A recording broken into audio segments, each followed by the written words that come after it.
तो अभी हमारी क्लास है पहली सिंगल एंट्री सिस्टम की। आपको वैसे बता दो, सिंगल एंट्री सिस्टम एक्चुअली कोई सिस्टम नहीं होता, जैसे कि नाम से लग रहा है सिंगल एंट्री सिस्टम, कि भाई हर ट्रांजैक्शन को हम कहीं एक जगह रिकॉर्ड करेंगे। ऐसा नहीं है कि डबल एंट्री सिस्टम में हर ट्रांजैक्शन को हम दो जगह रिकॉर्ड करते हैं, तो सिंगल एंट्री सिस्टम में हर ट्रांजैक्शन को हम एक जगह रिकॉर्ड करेंगे। एक्चुअली इसका नाम होना चाहिए अकाउंटिंग ऑफ इनकम्प्लीट रिकॉर्ड, कि हमने कंप्लीट रिकॉर्ड रखा ही नहीं है एज पर double entry book keeping system. कुछ ट्रांजैक्शन ऐसे होते हैं जिनको हम दो जगह रिकॉर्ड कर लेते हैं, कुछ ट्रांजैक्शन जिनको एक जगह रिकॉर्ड करा है, कुछ को रिकॉर्ड ही नहीं करा, तो एक इनकम्प्लीट रिकॉर्ड है ये। और इनकम्प्लीट रिकॉर्ड से भी हमें अब कैलकुलेट करना है कि बताओ हमें प्रॉफिट लॉस कितना हुआ, जो हमारे सिलेबस में है। कि रिकॉर्ड तो कंप्लीट रखा नहीं है, लेकिन फिर भी हम चाहते हैं कि भाई तो बताओ, पता लगाओ भैया साल भर में कितना प्रॉफिट लॉस हुआ। तो हम एग्जैक्टली तो पता नहीं लगा सकते, क्योंकि एग्जैक्टली पता लगाना था तो भाई डबल एंट्री सिस्टम से बुक्स ऑफ अकाउंट मेंटेन करना चाहिए था। तो लेकिन एस्टिमेट कर सकते हैं। तो उसका एस्टिमेट करने का तरीका वही है जो हमने क्लास 11th की स्टार्टिंग में अकाउंटिंग इक्वेशन में सीखा था। अगर आपको याद हो, अकाउंटिंग इक्वेशन में मैंने आपको एक इक्वेशन लिखवाई थी, जब कुछ इक्वेशन बेस्ड क्वेश्चन होते थे ना, जिसमें हम करते थे closing capital is equal to opening capital plus profit plus additional capital minus expense and losses and minus drawing. याद आ रही है बात? एक ऐसी इक्वेशन लिखते थे, फिर उसमें सारी वैल्यू पुट करके हम प्रॉफिट लॉस कैलकुलेट कर लेते थे। ओपनिंग कैपिटल दी होती थी, क्लोजिंग दी होती थी, और एडिशन वगैरह वगैरह। आप लोगों को आवाज तो आ रही है ना कि मैं अकेले बात करे जा रहा हूँ? यस हाँ सर। जी यस सर, सर। आ रही है। अरे अरे, तो पहले वही फॉर्मूला एक बार वहीं से शुरुआत करते हैं। एक बार नोट कर लो। लेकिन उसको हम फॉर्मूले को अब हमने अब एक स्टेटमेंट का नाम दे दिया, statement of profit oblique loss.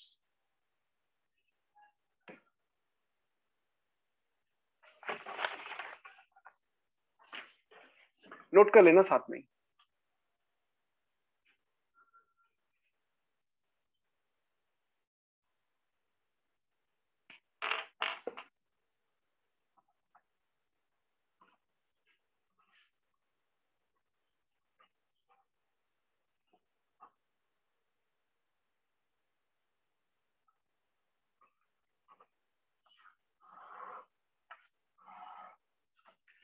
तो इसका फॉर्मूला है closing capital plus drawing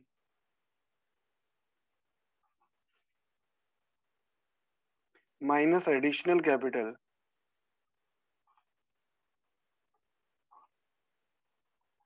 minus opening capital.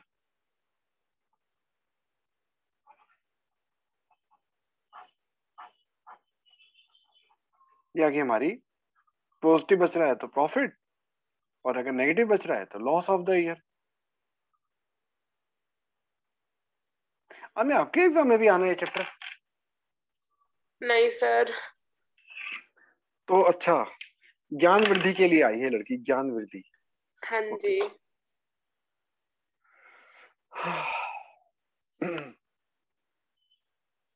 घर में सब कैसे हैं? मम्मी पापा भैया? All good sir. चलो अच्छा।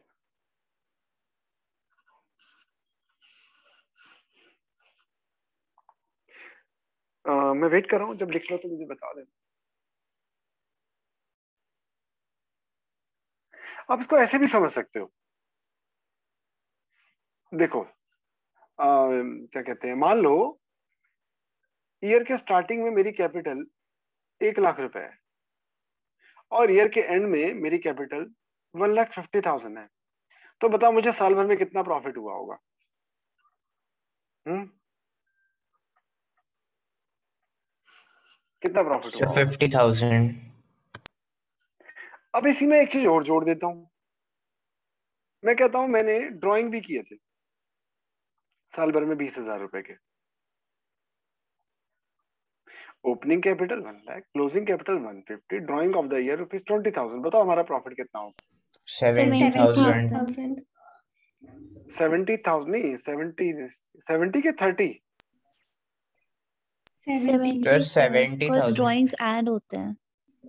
लड़कियां बच्चे सब समझदार हो गए, पहले फंस जाते थे मेरे चक्कर भी हुए। बच्चे बोलते थे 30, फिर मैं उनको समझाता था 30 नहीं 70। जब आपने सही आंसर दे ही दिया है तो फिर मैं टाइम वेस्ट नहीं करता, हम सीधा। लेकिन अब एक पॉइंट हो रहा है, खाली इतना ही नहीं आता एग्जाम में, इसमें एक दिक्कत और ये है कि हमें क्वेश्चन में क्लोजिंग कैपिटल और ओपनिंग कैपिटल नहीं दी होती जनरली।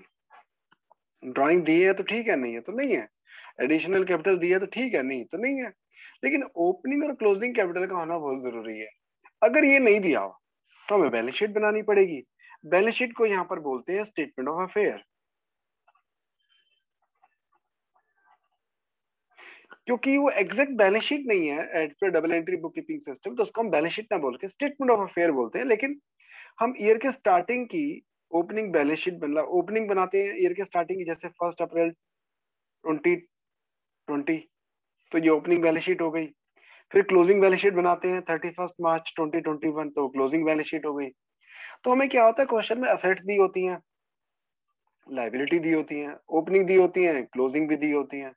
तो सारी एसेट डाल दो, मतलब पुट कर दो सबको, सारी एसेट्स लाइबिलिटी डाल दो, और फिर बैलेंसिंग फिगर कैपिटल आ जाएगी।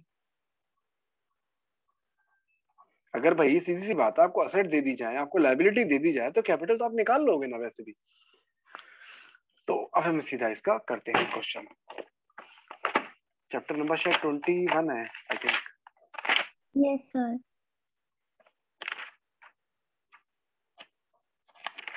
थोड़ी सी थ्योरी भी पढ़ लेना, थ्योरी भी हो सकता है आ जाए।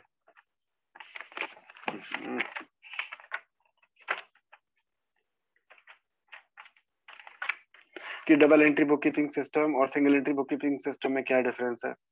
ठीक है, एडवांटेज तो खैर जनरली नहीं पूछते, disadvantage of single entry system जरूर पूछते हैं थ्योरी में। नुकसान ही है, फायदे तो खैर क्या ही होने, फायदे तो उससे। और जो मैंने अभी आपको फॉर्मेट बनवाया वो ये रहा, पेज नंबर 21.4 पे आपको ये मिल जाएगा, स्टेटमेंट ऑफ प्रॉफिट और loss for the year ended dash dash. ठीक है, ये जो मैंने अभी लिखवाया था आपको, एक बार निकाल लो सब लोग, पेज नंबर 21.4, और ये फॉर्मेट एक बार देख लो। मिला चेक? Yes sir. एक बार देख लो, और कुछ पूछना हो तो इसमें पूछ लो एक बार, नहीं तो फिर क्वेश्चन करते हैं।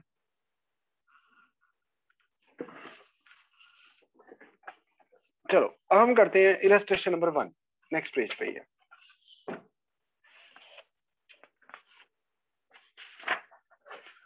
पढ़ना पलक, इलस्ट्रेशन नंबर 1 स्टेटमेंट पढ़ दो एक बार जरा। Rajesh maintains books on single entry system. He gives you the following information: capital on 1st April 2020, 30,400; capital on 31st March 2021, 33,800; drawing made during the period April 2020 to March 2021, 9,600; capital introduced on 1st August 2020, 4,000.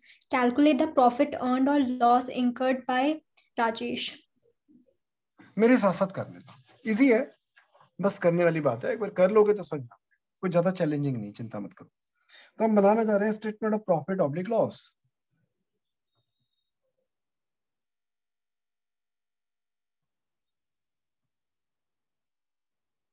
For the year ended.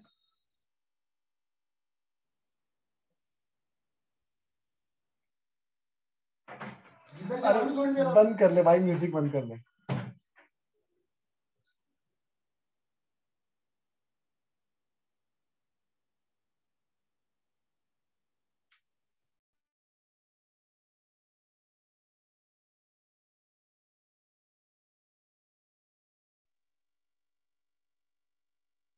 Closing capital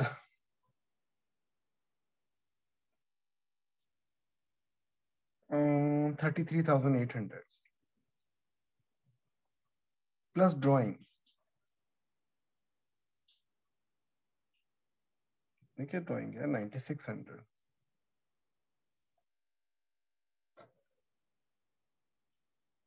minus additional capital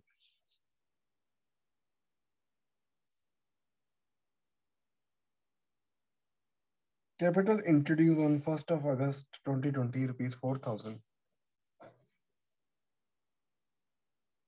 minus opening capital,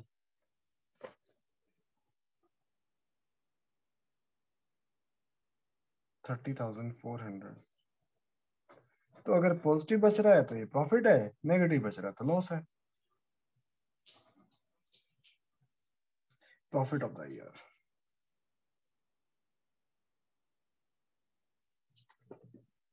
तो मैं wait कर रहा हूँ, आप लोग कर लो पहले इसको, फिर आगे पढ़ते हैं।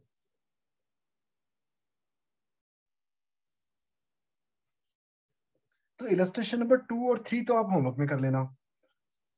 अब हम चलते हैं इलस्ट्रेशन नंबर 4 की तरफ। Page number 21.7। एक मिनट रुको यार, वो नहीं आया, क्या नाम है उसका? Illustration number 4। Raman keeps his book under single entry system. His assets and liability were as under on 31st March 2020, 31st March 2021. Opening balance दिए हैं, क्लोजिंग बैलेंस दिए हैं। नीचे इंफॉर्मेशन में वो कह रहा है during the year of 2021 he introduced rupees 10,000 as a additional capital and withdrew rupees 3,000 per month for his household expenses। 10,000 की एडिशनल कैपिटल है, 36,000 के ड्रॉइंग है। ascertain his profit of the year 31st March 2021। तो आप notice कर रहे हो इसमें हमें ओपनिंग और क्लोजिंग कैपिटल नहीं दी हुई। तो पहले हम ओपनिंग बैलेंस शीट बनाकर ओपनिंग कैपिटल कैलकुलेट करेंगे, क्लोजिंग बैलेंस शीट बनाकर क्लोजिंग कैपिटल कैलकुलेट करेंगे, फिर स्टेटमेंट ऑफ प्रॉफिट बनाकर हम प्रॉफिट या लॉस कैलकुलेट करेंगे। बस एक इसमें बैलेंस शीट को बोलते हैं स्टेटमेंट ऑफ अफेयर। तो मेरे साथ साथ करते रहना, कोई ज्यादा इशू नहीं।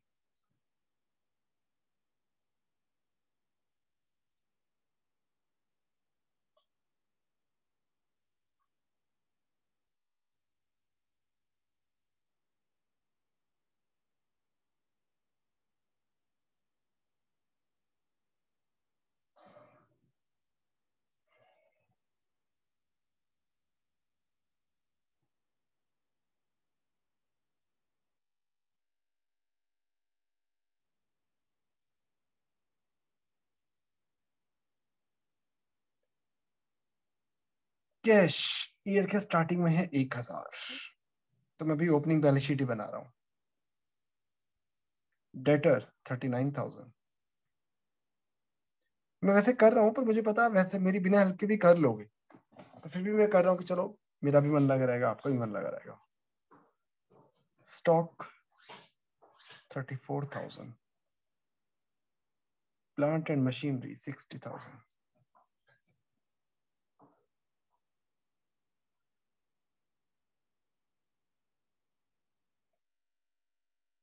सन्ड्री क्रेडिटर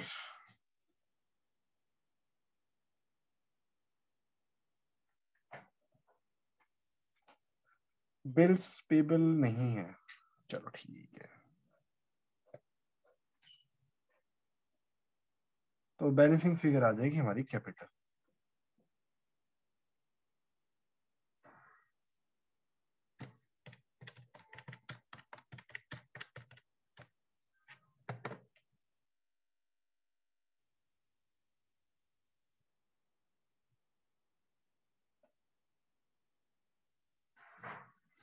तो ऐसे ही अब मैं क्लोजिंग बैलेंस शीट बना लेता हूँ, तो उससे मेरी क्लोजिंग कैपिटल पता चल जाएगी मुझे।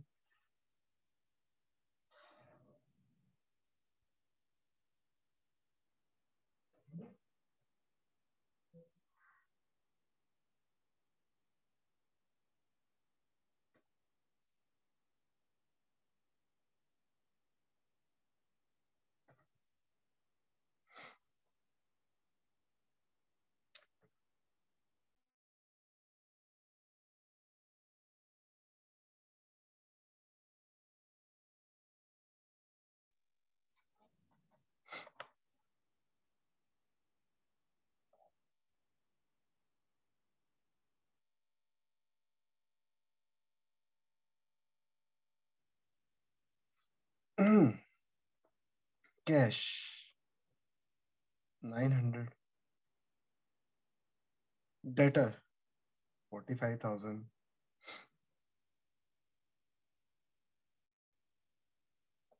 स्टॉक 32,000।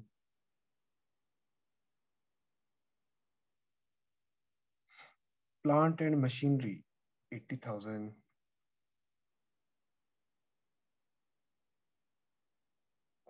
creditor 14,900, bills payable 5,000. बस बैलेंस शीट क्लोज करके कैपिटल निकाल लेते हैं अपनी.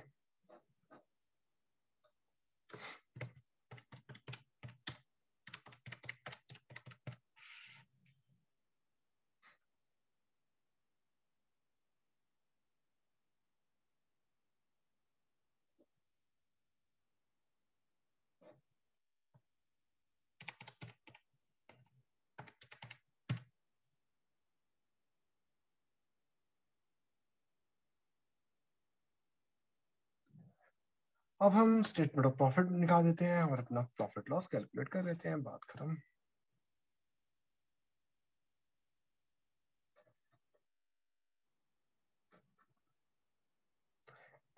For the year ended 31st March 2021, सबसे पहले लिखेंगे हम क्लोजिंग कैपिटल जो हमने अभी भी कैलकुलेट करी है,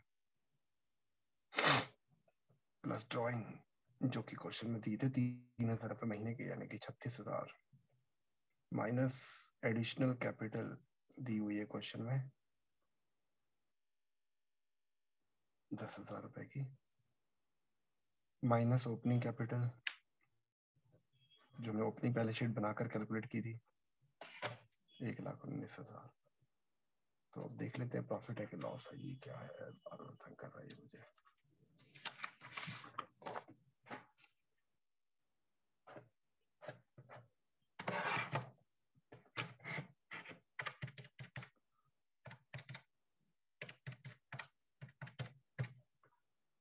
क्योंकि पॉजिटिव आ रहा है तो इसका मतलब प्रॉफिट है.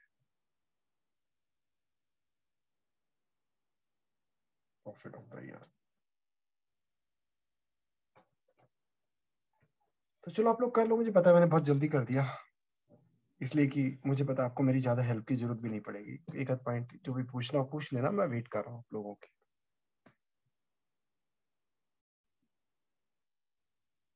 तो अब जिनका हो गया इलस्ट्रेशन नंबर 4, वो सब ऐसा करो, इलस्ट्रेशन नंबर 5 स्टार्ट कर दो. और ये मैं नहीं करूंगा, ये खाली फिर आप ही करोगे. मैं वेट करूंगा, आपको कोई भी पॉइंट पूछना तो पूछ सकते हो. बस मैं एक हिंट दे देता हूँ कि इसमें एडजस्टमेंट भी दी हुई है जैसे फाइनल अकाउंट में होती थी. तो इसमें बस एक ही एडजस्टमेंट है, डेप्रिसिएशन चार्ज करना है फर्नीचर पर और इक्विपमेंट पर. तो उसका सिंगल इफेक्ट डलेगा, बस केवल फर्नीचर और इक्विपमेंट में से इसको माइनस कर देंगे. इसका कोई वैसे ऑल्टरनेटिव मेथड भी है सोल्यूशन का, पर इजी यही है कि आप सिंपल क्लोजिंग बैलेंस शीट में फर्नीचर और इक्विपमेंट का डेप्रिसिएशन उसमें से माइनस कर दो, सीधा सा. और फिर जैसे क्वेश्चन करना है करते रहो. Opening balance sheet, closing balance sheet, statement of profit जैसे बनता है वैसे ही बनेगा.